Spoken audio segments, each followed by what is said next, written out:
গঙ্গাসাগর মেলার আগে আলোকসজ্জায় সেজে উঠেছে গঙ্গাসাগর। কথায় আছে, সব তীর্থ বারবার, গঙ্গাসাগর একবার। আর সেই 2024 গঙ্গাসাগর মেলা শুরু হচ্ছে জানুয়ারি 8 তারিখ থেকে। ইতিমধ্যে সাজো সাজো রব গোটা গঙ্গাসাগর জুড়ে। মেলা চত্বরে রয়েছে প্রশাসনিক বিভিন্ন ধরনের ব্যবস্থা। এর পাশাপাশি আলোকসজ্জায় সাজিয়ে তোলা হয়েছে কপিল মুনির আশ্রমসহ গোটা মন্দির চত্বর।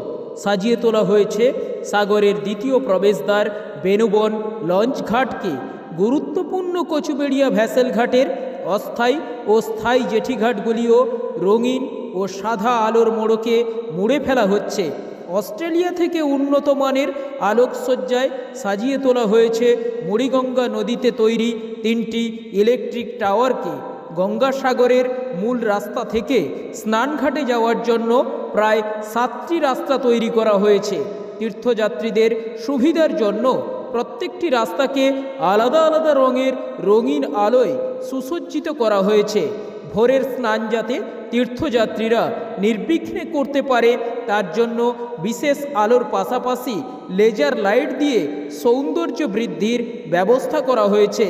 এক কথায় তীর্থক্ষেত্র গঙ্গাসাগর এখন সুসজ্জিত ও আলোর রোশনাইয়ে উদ্ভাসিত।